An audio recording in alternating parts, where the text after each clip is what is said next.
본질적인 걸 모르는 상태에서 그냥 단순하게 암기하게 되면 헷갈리는 포인트들이 있으니까 일단 두 번째는요. 여기가 중요합니다. 국제 관계라고 써있네요. 국제 관계를 보는 관점이에요.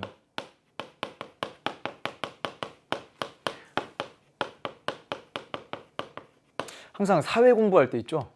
사회 탐구 공부할 때 관점이라는 게 나오면 어느 하나의 관점만 절대적으로 맞거나 그런 건 없어요. 만약에 절대적으로 맞는 관점이 있는데 그에 맞서는 또 다른 관점이 그건 또 아주 틀렸다. 그럼 틀린 걸 여러분들이 배우지 않겠죠. 그러니까 다 어떤 현상을 설명할 때 일장일단이 있거나 설명이 되는 부분은 설명이 되는데 안 되는 건 또 안 되는 그런 한계를 갖는다라고 하면 처음에 선생님이 보여드렸던 A, 국제사회를 정글로 바라보는 것을 현실주의라고 부릅니다. 자, 그리고 B, 좀 칸을 띄어서 여기는 자유주의라는 개념을 씁니다. 현실주의는 국제사회를 정글로 바라본다. 일단 이렇게 적을게요. 자, 이런 식으로 물어보진 않아요. 그냥 국제사회를 정글로 바라보는 관점은 뭐야? 이렇게 물어보지 않고요. 이쪽은 또 마찬가지로 정원으로 바라보는 건 뭐야? 이렇게 안 물어봅니다. 느낌 살릴 때 좋으라고, 그리고 처음에 보여드렸던 그 사진 이미지를 계속 가져가라고 적는 것 뿐이에요. 현실주의자들은 어떤 식의 접근이냐면 일단 기본적으로 시작, 인간을 이기적인 존재로 규정을 합니다. 그러면 그런 이기적인 인간들로 구성된 국가조차도 이기적이다라고 규정을 해요. 그러면 국가가 이기적이라는 건 무슨 뜻일까? 자, 이 내용을 시험 문제 어떻게 풀었으냐면 각 나라는요, 자국의 이익을 최우선적으로 혹은 다른 나라의 이익과는 다르게 이렇게 추구하게 됩니다. 이 얘기는 또 이런 식으로도 접근할 수 있죠. 야, 우리나라의 이익과 국제사회 전체 이익이 충돌한다. 그러면 그럴 때도 우리나라의 이익이 우선이야 라고 바라보게 됩니다. 그래서 이거를 개별 국가의 이익, 어떤 한 나라의 이익이라고 표현할 수 있죠. 개별 국가의 이익이랑 국제사회 전체 이익, 전체 이익이 서로 충돌하게 되면 이게 다르다 라고 하면 이쪽에 있는 개별 국가의 이익을 우선하는 사고방식, 예를 들면 이런 거예요. 국제사회 전체적으로는 환경을 보호하자. 좋아요. 여러분도 동의하십니까? 환경을 보호하자. 그렇죠. 동의하지 않기가 더 곤란한 그런 우리 국제사회 전체 인류의 운명을 좌지우지할 이 중요한 환경 문제에 대해서도 환경 문제, 지구온난화가 심각해지는데 이 지구온난화를 막기 위해서 각 국가마다 노력이 필요하다. 탄소 배출을 줄이자.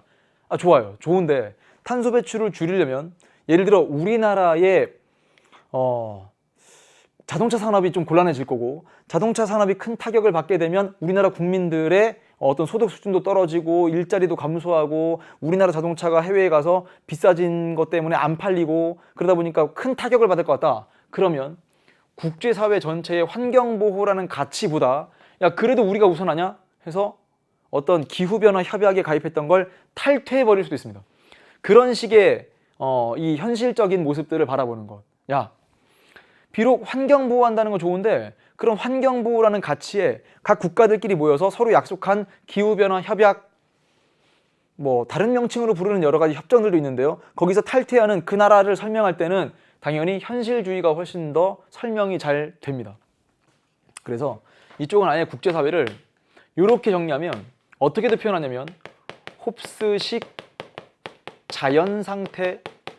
선생님 이때 말하는 홉스가 우리 그 전에 사회계약서를 배울 때 들었던 그 토마스 홉스 맞나요? 네, 맞죠. 그러니까 홉스가 인간은 이기적이다.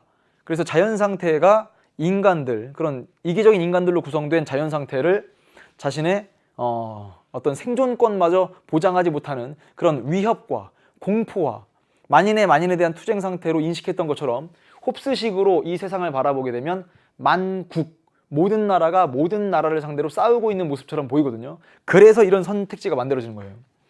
국제사회를 무정부 상태로 간주한다. 중앙행정부가 없는 정도가 아니라요.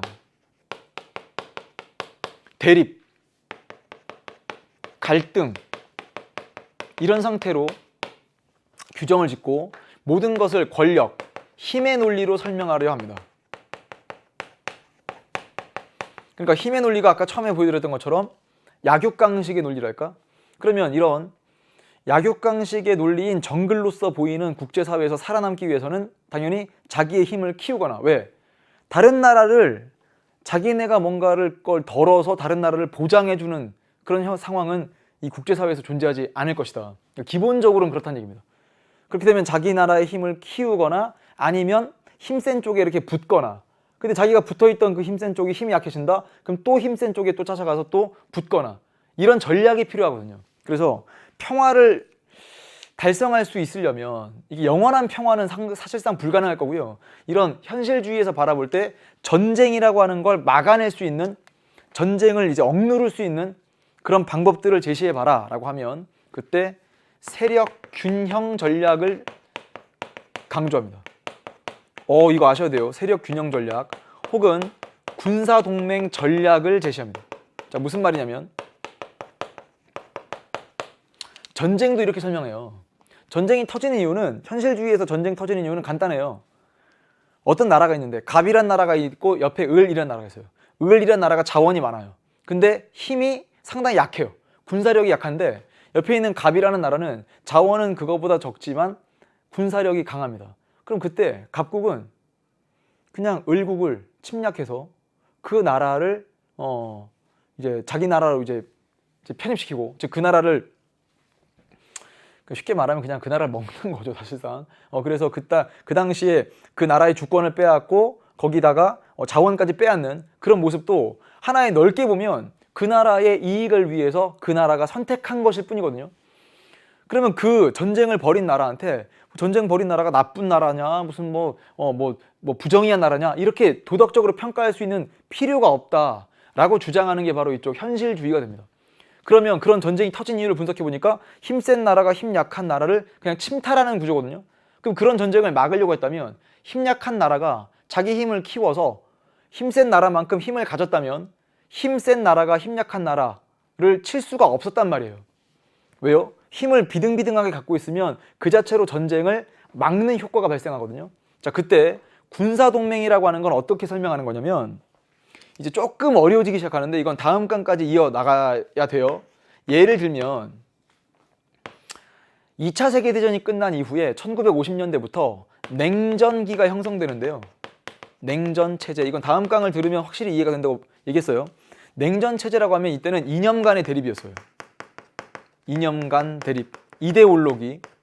특히나 그 당시 어땠냐면 미국을 중심으로 한 자유진영이 있었고요. 여긴 자유라는 이념입니다. 그리고 소련이라는 이 소비에트 연방인데 지금은 이제 러시아가 됐다라고 이야기하죠. 소련, 공산 진영이 이렇게 대립하고 있었거든요. 이념 간의 대립. 그 당시에 미국 중심으로 하는 자유진영이 나토, 이걸 우리말로는 북대서양 조약기구 이렇게 읽고요. 이때는 바르샤바 조약기구, 소련을 중심으로 하는 공산권의 군사 동맹체입니다. 그래서 바르샤바 조약기구가 대립하고 있었는데, 그래도 이 당시에 전쟁이 아예 없었던 건 아니지만 미국과 소련이 전면전을 통해서 서로 이렇게 큰 전쟁을 치르진 않았단 말이에요. 그래서 이 당시에 미국과 소련의 전쟁이 직접적으로 벌어지지 않도록 막게 되었던 계기는 미국만큼 소련이 혹은 자유진영만큼 공산진영이 힘을 갖추었었다라고 판단을 내리는 이 분석법을 바로 현실주의적 관점, 이렇게 분석합니다. 이에 비해서 자유주의는요, 살살 바꿔볼게요. 인간은 이성적이다. 그리고 이런 국가들, 이성적인 인간들로 구성된 국가도 이성적이다. 얘는 어떤 사상에 기초하고 있냐면 계몽 사상에 기초하고 있습니다.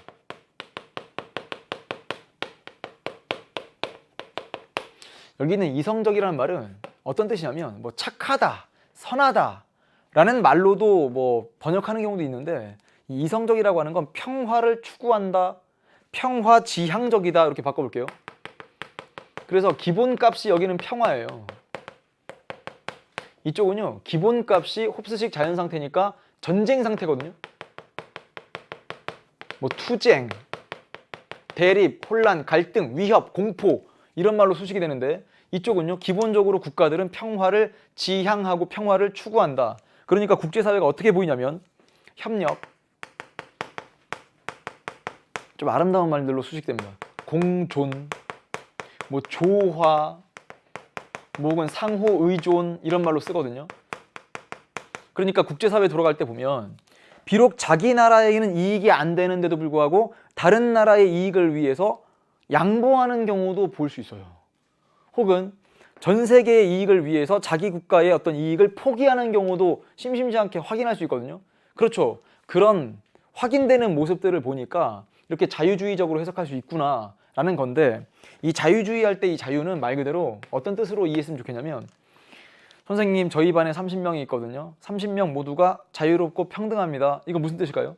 학급 회의를 열었어요. 아까 이야기했던 것처럼 몸집이 크든 작든 무슨 공부를 잘하든 못하든 뭐 혹은 뭐 힘이 세든 뭐 운동을 잘하든 말든 상관없이 한 명 한 명 한 명이 자유롭게 그리고 평등하게 자신의 목소리를 대등하게 낼 수 있을 때 그렇게 국제사회를 바라보게 되면 여러분 미국과 아프리카에 있는 가나라는 나라가 있어요. 선생님이 굳이 뭐 가나라는 나라를 뭐 이렇게 미국과 비교하려고 하는 게 아니라 왜 선생님이 이 얘기를 하냐면 머릿속에 어떤 게 있냐 그 초강대국인 미국을 가나라는 나라가 축구 경기에서 이겼어요. 근데 그때 선생님이 어떤 느낌이 들었냐면 아 축구에서나 이길 수 있는 건가? 현실적으로 가나라는 그 아프리카에 있는 약소국이 그렇게 뭐 약한 나라 아닐 수도 있지만 상대적으로 미국과 비교했을 때 약한 나라죠. 국제사회에서 미국의 목소리와 가나 혹은 아프리카에 있는 어떤 한 약소국의 목소리가 대등하게 쓰일 수 있을까라는 생각을 해봤어요. 그래서 공이 둥글기 때문에 스포츠 경기에서는 약한 나라가 강한 나라를 스포츠 경기에서는 이길 수 있지만 현실적으로 그게 가능할까? 이쪽은 가능하다는 주장입니다. 자유주의는 혹은 그렇게 해야 한다는 주장이거든요. 그러니까 이쪽 내용이 좀 사실상 여러분이 읽었을 때 좀 비현실적인데 이런 느낌이 들기도 합니다. 아마도 이 자유주의에서 주장하는 것은 협력, 공존, 조화, 상호존이니까 거기에 대한 증거들을 꺼내볼게요. 야, 비록 국제사회가 중앙정부는 없지만 이렇게 완전한 상태의 무정부 상태는 아닌 이유를 들여다보니까 국제기구가 존재하지 않더냐. 국제기구. 이 국제기구는 왜 적은 거냐면 비록 중앙정부는 존재하지 않지만 국제연합 같은 국제기구들을 중심으로 해서 서로 협력하는 모습들. 야, 이건 아름답지 않냐. 그리고 국제법이라는 이런 국제규범, 이게 국제규범이죠. 국제규범을 하나 만들어 놓고서 서로가 양보하면서 잘 지키는 모습, 이것도 좀 아름다운 모습 아니더냐. 그러니까 니네가 이야기하는 것처럼 그 정도까지의 무정부 상태는 아니다 라고 하는 것의 증거들을 적어보는 거고요. 세계 여론, 자 이건 무슨 뜻이냐면 어떤 국가가 자기만의 이익을 위해서 뭔가 전쟁을 선포했다 혹은 어떤 협정에서 탈퇴했다 그럼 그때 다른 나라들이 아주 높은 수준만큼의 어떤 비난을 막 하거든요. 아 유감이다, 네가 이럴 줄 몰랐다, 넌 이래선 안 된다. 그러니까 그 국가가 그래? 내 이익만 가지고 할 건 아닌가? 다른 나라들의 그 얘기도 좀 들어봐야 되나? 아 세계 여론이 안 좋은데 그렇지 어울려 지내는 이 국제사회에서 나만 좋겠다고 뭔가 할 수는 없어. 세계 여론에 따라서 내가 전쟁을 거두어야 되겠어. 혹은 탈퇴한다? 이런 말 하지 말고 나도 좀 환경을 위해서 혹은 국제 정의를 위해서 노력해야 되겠어. 이런 모습들이 존재한다는 얘기죠. 그래서 이쪽은 뭐라고 적는 거냐면 보편적인 규범이라는 게 있지 않냐. 보편적이라고 하는 것은 언제 어디서나 누구든지 거스를 수 없는 그런 보편적 규범과 보편적 원리가 있는데 거기에 예를 들면 뭐 인간 존중, 자유와 평등이라는 가치, 정의를 추구하는 그런 내용들로 이 국제사회가 잘 어울려 돌아가지 않더냐. 이때 평화유지 전략을 집단 안보 전략이라고 하는데 왼쪽 것과 비교하셔야 돼요. 이렇게 비교가 되는 개념입니다. 집단 안보 전략은 쉽게 말하면 국제사회 전체를 일단 평화로운 것으로 규정을 하고 그리고 이 평화를 유지하기 위해서 국제연합, 지금으로 따지면 국제연합이죠. 유엔을 만들어 놓고서 혹시라도 이 세계 평화를 위협하는 어떤 한 존재가 생기면 국제연합의 이름으로 그 존재를 억제하겠다. 집단적으로 안보를 챙기겠다. 이걸 집단 안보 전략이라고 하는데 여기 대표적인 흐름이 이런 거예요. 집단 안보 전략이니까 유엔에 유엔의 평화 유지, 유엔의 평화 유지 전략이 있어요. 국제연합은 왜 존재하는 거냐면 우리 국제연합 파트에 또 한번 확인을 하겠지만 국제연합은요. 세계 평화와 국가 간의 협력, 교류를 위해서 1945년에 창설한 국제기구입니다. 그러면 국제연합의 평화유지 기능이라고 하면 평화유지군이 있잖아요. 그러니까 세계 평화를 위협하는 어떤 존재가 있을 때 각 국가들이 평화유지군을 파견해서 그 국가를 제압하면서 평화를 유지할 수 있는 이런 전략을 집단안보 전략이라고 합니다. 그러니까 오른쪽에 있는 집단안보 전략이랑 왼쪽의 군사동맹 전략 혹은 세력 균형 전략 아주 다른 성격의 전략이거든요. 그래서 비교를 꼭 해달라 얘기를 하고요. 자, 하나만 더 적고 넘어갈게요. 지금 현실적으로 힘의 논리가 통용되는 이런 증거들을 찾아보고 있어요. 그 증거들 중에 두 번째는요. 뭐 이번 강의에 다 해결할 건 아니지만 미리 적고 가겠습니다. 나중에 우리가 국제연합을 배울 때 국제연합의 안전보장이사회가 있습니다. 줄여서 안보리라고도 적는데 안전보장이사회에 상임이사국들이 있거든요. 나열해 볼게요. 상임이사국. 영국, 미국, 프랑스, 러시아, 중국. 딱 들어도 뭔가 큰 나라 정도가 아니라 강한 나라라는 느낌이죠. 이런 상임이사국에 실질적인 거부권이라는 게 있거든요. 표결 방식에. 일단 적고만 가겠습니다. 그러니까 이거는 표결 방식을 보니까 뭐야, 상임이사국은 영국, 미국, 프랑스, 러시아, 중국인데 이미 힘센 나라들이 그 나라들 중에 한 나라만 거부하게 돼도 상임이사국의 어떤 전체 찬성이 필요한데 한 나라만 거부하게 되어도 여기 있는 안전보장이사회에서 뭔가 표결이 부결되겠구나. 그 얘기는 뭐냐? 야, 이 나라들이 너무 힘이 센 걸 인정하는 거 아니야? 이런 식의 흐름이거든요. 그러면 두 번째 이쪽 집단안보 전략 밑에 이쪽에 있는 유엔의 평화유지 기능의 1번을 동그라미 치면 여기 2번에는 뭘 적고 싶냐? 유엔에 총회가 있어요. 여기서의 표결 방식은요. 한 나라한테 한 표를 주고 표의 등가성, 한 국가에 한 표를 주고 그게 영토가 넓은 나라든 좁은 나라든 신생 독립국가든 역사가 오래되었든 강대국이든 약소국이든 뭐 아니면 군사력이 세든 아니든 상관없이 한 나라한테 한 표를 주고 표의 가치가 같아요. 그래서 시험 문제에 유엔의 안전보장이사회 상임이사국이 갖는 실질적 거부권은 어떤 관점과 맥을 함께하니? 이렇게 물어보면 현실주의. 왜? 힘의 논리니까. 자유주의는 또 어떤 관점? 여기 있는 유엔 총회 한 나라한테 한 표를 주고 표의 가치를 동일하게 해주는 건 어떤 관점과 관련이 있니? 그러면 자유주의라고 문제를 풀어주시면 됩니다. 자, 그 내용이 우리 교재 읽기 자료에 있는데요. 읽기 자료 확인을 해볼까요? 국제관계를 보는 관점, 사상적 배경, 홉스식 자연상태, 만국에 대한 투쟁상태. 이쪽은 계몽주의, 인간의 이성을 신뢰하는 계몽주의. 국가는 자국의 이익을 우선시한다. 정리했고요. 힘의 우위를 확보하는 혹은 동맹 등으로 이룬 세력균형을 통한 국가의 안전을 보장하는 이런 평화 실현 방안 제시할 거고요. 국가 간의 상호 의존적 관계를 간과한다. 간과가 뭐죠? 간과는요. 한자로 볼, 간자에 지나칠 과자예요. 그러니까 이거죠.